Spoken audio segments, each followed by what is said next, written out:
Арда Тұрғанбек, сол айналға кетсін, сол айналым.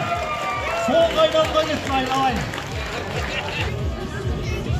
Бәрекелді топты бастап баратқандардың қатарында 17 нөмір Алматы облысы Көген Айбарша атты сәйгүлігіміз, Павлодар облысының Лашын атты 6 нөмірдегі сәйгүлігіміз.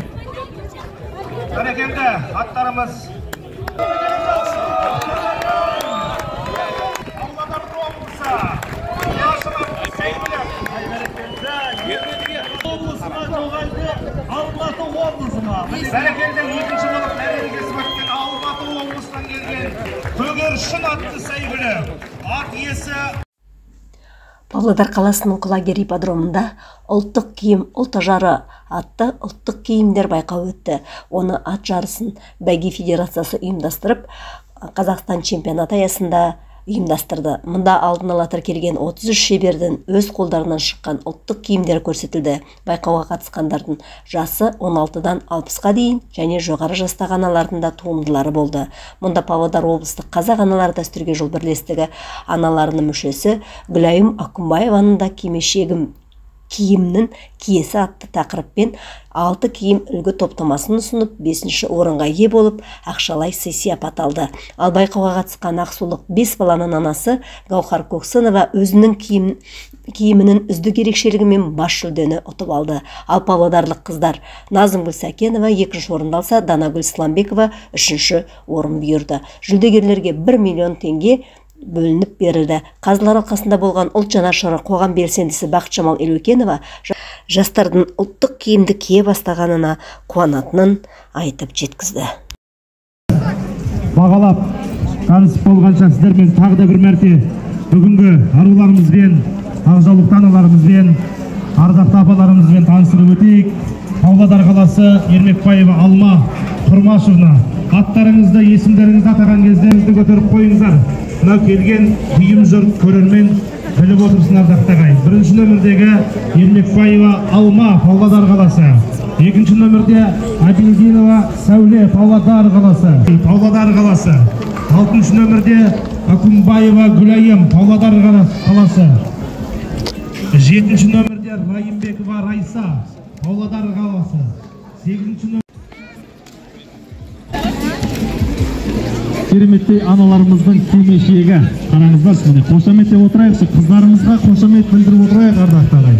Көштің басын бастап тұрған аялуда ардақты апаларымыз қандай керемет көрініс, бастарына кимешектерін киіп, өскелең ұрпаққа өздерінің жолдарын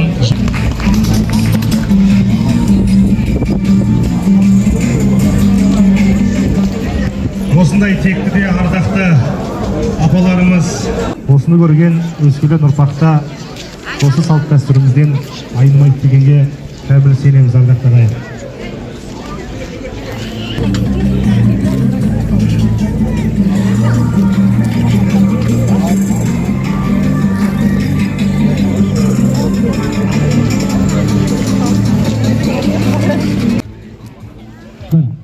Қызы керемет бүгін үлгіде келіп тұрсыз. Сіздің бүгінгі киіміңіз қандай үлгіде дайындадыңыз? Сәлеметсіздер ме? Барлықтарыңызға бүгінгі ұлы бәйге құтты болсын. Біз бүгін осы сайысқа қатысқан соң мен осындай бір көне үлгіде дайындаған топтамам осы үстімдегі. Бұл дүние 4 күн тігілген дүниеге бүгін жарыққа шықты. Бұл топтаманың аты көне ажары. Неге себеп қойғаным, өздеріңіз білесіздер. Мысалы сәнді үлгіде қазір той, мейрам үлгідегі киімдер өте көп. Бірақ біздің мына қазақ халқымыздың күнделікті өмірлері бар, қалыптасқан. Дұрыс қой. Сол күнделікті қарапайымдылықты 8 айналым, соның 5-ші айналымы сондай топтамамен мен шығып отырмын. Көне ол әрдайым мәңгілік. Сіздерге ұнап жатыр ма? Ұнады. Топты бастап келе жатыр.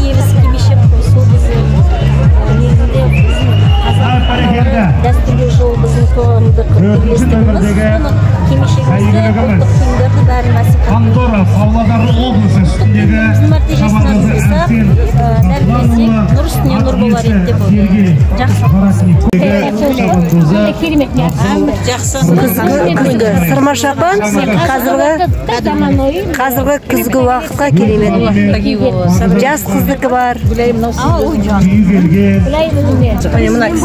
Үйде отырып істейсіз, үйде отырып істейсіз.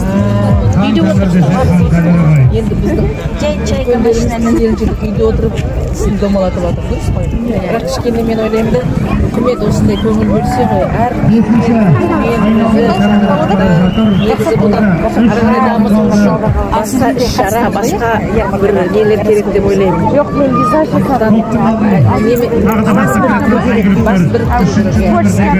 жаман емес.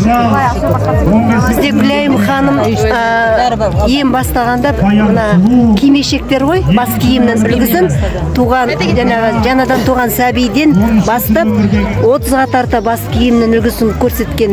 Айгүліктеріміз соңғы айналымға қазір алдарыңыздан өткеннен кейін кететін болады. Осыны бәлен жыл сандығында ұстаған, енді мына қызға кигізіп отыр. Жамбыл облысында облыстық қыз байқауына қатысқан Ақырғы ауылында. Өзі де облысын атты жүлде алған.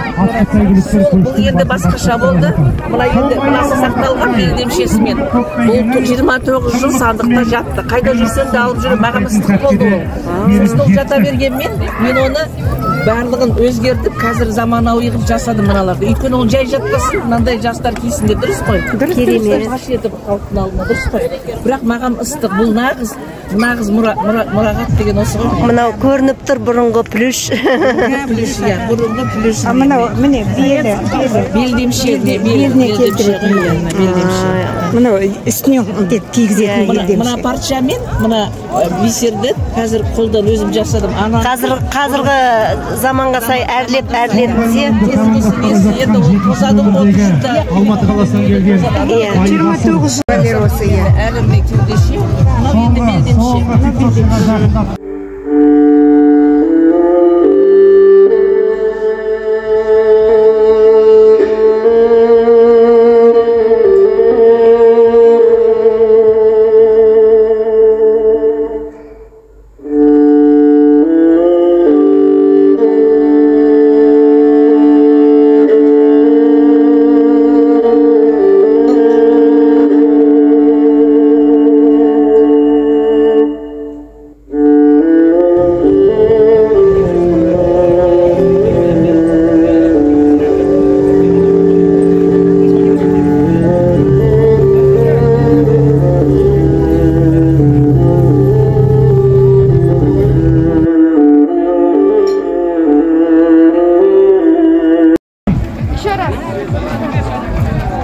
Бірінші болып мәре сызығын кескен 60 нөмірдегі лашым.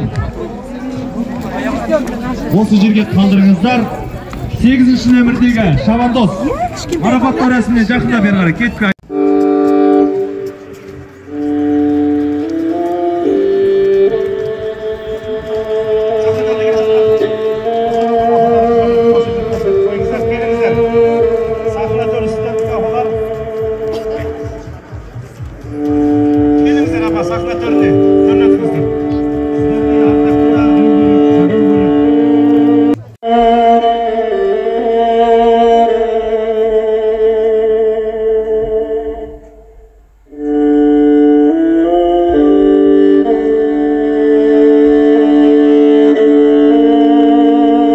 Жеңімпаздарымызды, аруларымызды, ардақты апаларымызды.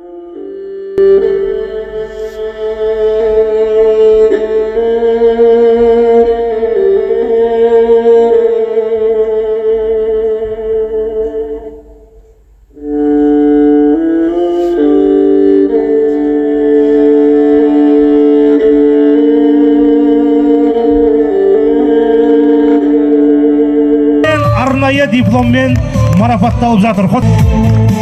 Бәрекелді бүгін. Андай керемет.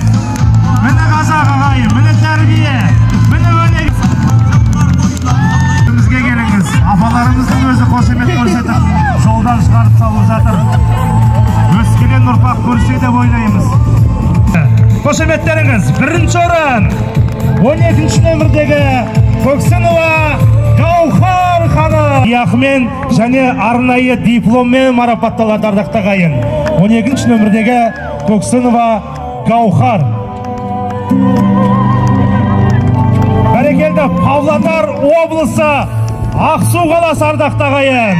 Жерлестеріңізге бір қошемет көрсетіп қойыңыздар. Гаухар ханым, мына жүлдеңіз құтты болсын. Енді осыны қалай дайындадыңыз? Қандай? Бұл костюмді бір жұмада дайындадым. Осындай бәйге болады, бәйгеде ұлт ажары, ұлттық киім конкурсы болады деп жарияланды. Инстаграм парақшасында мен бірге қатысамын деп шештім, отбасым мені қолдады. Содан кейін ойлана келе не тігем деп ежелден көне болып келе жатқан осындай бас киімнен бастадым. Бас киімін сораба деп аталады. Осындай етегі ұзын артыда міне көмірмен қапталған қазақ қыздарына барлық ер тәнті болсын деген ниетпен әдемі міне ақ көйлегімді киіп осындай міне шапанымды тігіп бүгін сіздердің алдарыңызда. Ал енді қашаннан бері айналысып келе жатсыз осы өнермен? Мен 4-ші балам дүниеге келгеннен бері Бұл 5 баланың анасымын, көп балалы анамын. Үйде отырып бесігімді Ақсу қаласына. Ақсу қаласында, міне осындай қол өнермен айналысамын. Аты жөніңіз толық? Көксінова Гаухар Кенжебекова. Құтты болсын, бұл жүлдеңіздің басы болсын. Рахманир-рахим. Азамат болсаң арлы бол, тең құрбыңның алды бол. Аспандайса, жерде қайса, суда сүлеймен ата жебесін, қырда қыдырата қолдасын. Адал болсаң судай бол, су арамды кетірет. Мықты болсаң жердей бол, жер жақаннамды көтерет. Алла тағала, балапандарым мұңсыз болып заманым, тілеймін елдің аманын. Қадамдарыңа гүл бүтсін, қайда жүрсен қарағым. Бәйге федерациясының атынан және де міне ұлттық киімді, ұлттық дәстүрді дәріптеген барша алаша жұрттың атынан сіздерге алғысымыз шексіз ардақты ағайын. Рахмет. Мұхаммед, Түркістанда Қожахмет, Маңғыстауда Пірбекет, Баянда мәшһүр Жүсіп ата.